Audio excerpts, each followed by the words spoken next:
Howdy ho and welcome to Rauta's last part of Best of the Decade from 2011 until 2020 that is. And now I'm once again going to go through 10 albums which I would pick for the last part, that is from 2017 to 2020. Those previous parts I also went through some 10 albums, one from 2011 to 2013 and 2014 to 2016. So this last one has, well, 4 years instead of 3. But nevertheless, I had a little bit fun time going through different albums which would be my favorite among those 3 years. Once again, there are certainly a lot of albums which I have missed. That's kind of a given. Nobody has the time or possibility to go every possible good album in the past, but these are just some of my favorites, and that's why I'm reluctant to say these are the best of those 4 years. But they're definitely some of my favorites, and I went through different candidates when I was, doing this list. So take it as you will. But here we go, starting with the oldest and then coming to the newest. First and foremost, I must say this Sorcerer album, Evergreen, or however it is pronounced, is one of the best albums from the past decade. This was my album of the year in 2017 because it's very, very melancholic, kind of a rockish, post-rockish, post-metallic album, which just took me by the balls, and for a while it seemed like I couldn't get enough of it. Now, after 2 years of maybe not even listening to it, I find it very, very likable. Once again, very kind of a touching album and so different from my usual favorites, that is Black Death Trash. Because, they more or less kind of have this, aggression and energy, while this is more on the melancholic side and definitely the moodier side of music. But, like I said, it's one of my favorites of this past decade and definitely the album of the year back then. Now, one of those albums that got really close to that is this Swedish thrash metal album, Cosmic Conqueror by Swedish band Dr. Living Dead. And this would have been, or actually was, my favorite thrash metal album of that year, 2017.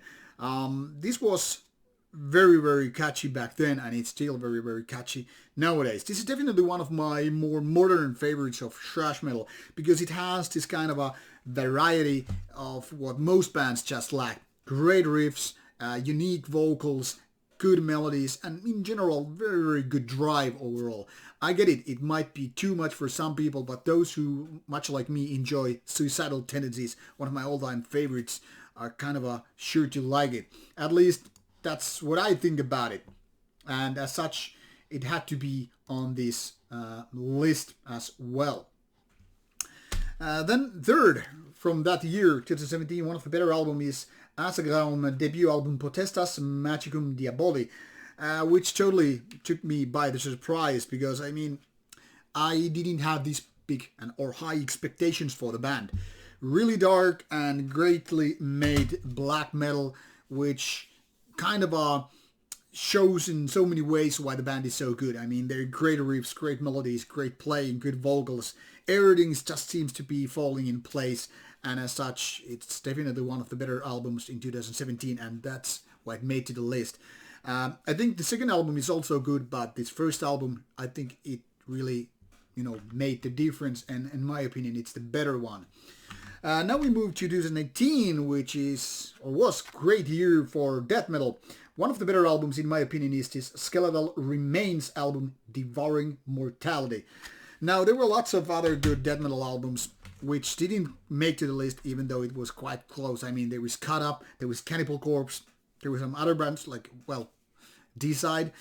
But out of these great names, I think Skeletal Remains worked the best for me. They had such brutality, great showmanship, more like songwritingship, and great playing, great vocals, and, top-notch production. And I must say, I am really, really still enjoying this album a lot. So there's definitely something very, very catchy in a good way, which, in my opinion, separates Skeletal Remains from those just good bands. But like I said, Cut Up, Cannibal Corpse, and D-side, they were all pretty close to make to the list. So that's why I had to include only this one, because, I mean, you can choose only so many albums. And then there's one album which I don't have as a physical product, even though I like it so much that I wanted to include it in my list. And this is an album called The Atlantic by a band called Evergreen.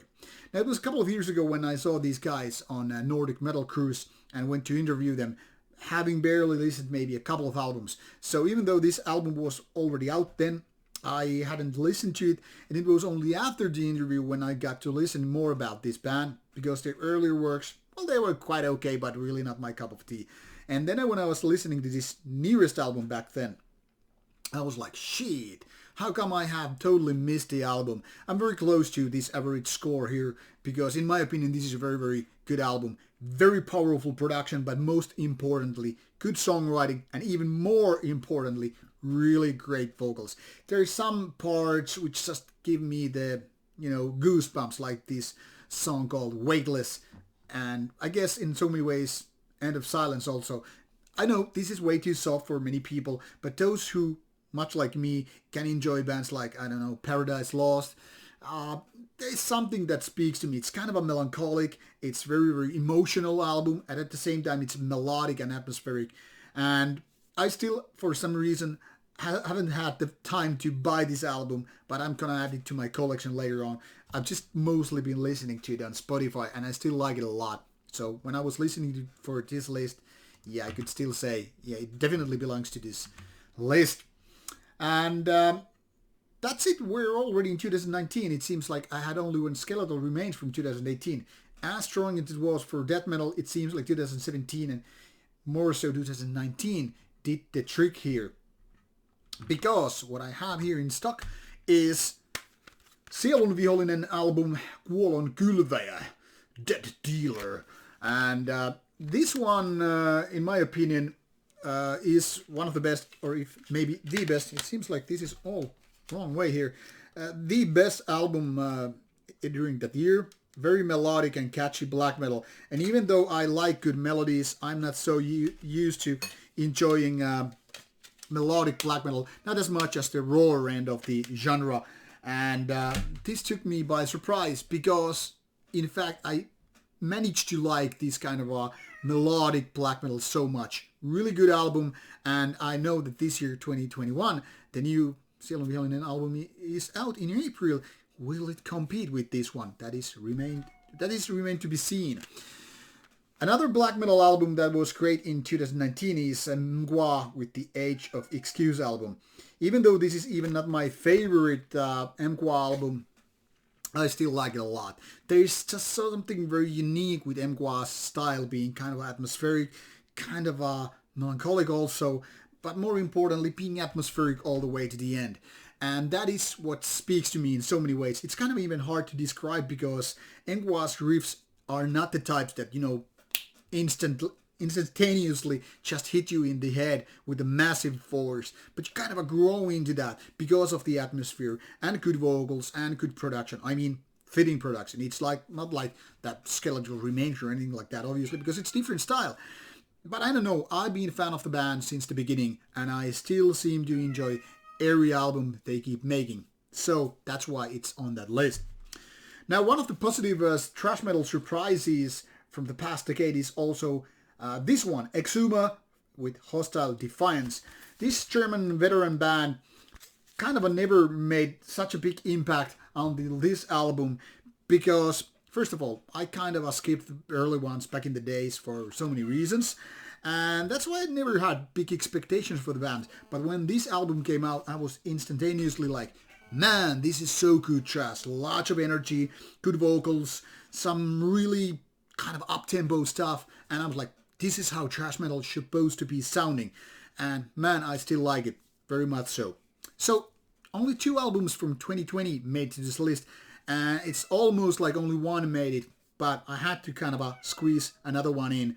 Not only because it's very different from the rest of the albums here, but also because it kind of, got stuck in my brain for some of the vocal parts and melodies, and that's the one from last year, 2020, Sorcerer, Swedish doom or doom heavy metal album with the Lamenting of the Innocent. This very, very lengthy album managed to convince me with superior vocals, great melodies, and some level of catchiness which I didn't see coming. So because of this, once again, didn't expect basically anything, and I was blown away when I was listening to it done digital, and when I got the physical copy and I give it even more spins, I was like, yeah, this is gonna be one of the better albums of 2020. So I was enjoying it very, very much, and I still think it definitely belongs to one of the best of the last decade list.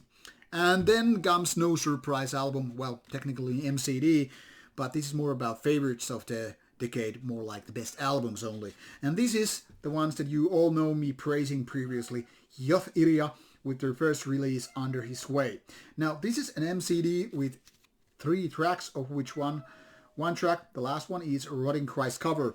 But it's not so much a typical cover because actually the guys in the band played in Rotting Christ back in the day, so it's more like revisiting their raw material rather than just covering some, I don't know, unknown band. Anyway, this totally got me by the balls because of its very, very Greek sounding black metal. Very epic, very atmospheric, very beautiful, and also catchy.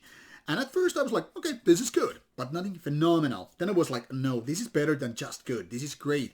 And then by the, towards the end, I mean, after many, many listens, I was like, this is just so goddamn good. I mean, why would I just admit it? It's one of the best things to come up in years, and as such it became my 2020 favorite. So all these 10 releases are my favorites of the past decade from 2011 to 2020. And if you want to take a look at my previous lists, the first 2 parts of the decade, feel free to do that. You will find all in all these 30 albums of the decade, which are some of my favorites, but obviously some are excluded. Everybody and every band, every release just can't make it to the list. I had to, kind of limit what goes in and what is left out. I hope to give you some tips with my favorites, and I'm all, of course, eager to hear your favorites of the decade. So feel free to comment and suggest me some good bands which should have been on the list. They might have been something that I've listened to and might not be, but who knows until you really comment. Thank you for watching. Take care and bye-bye.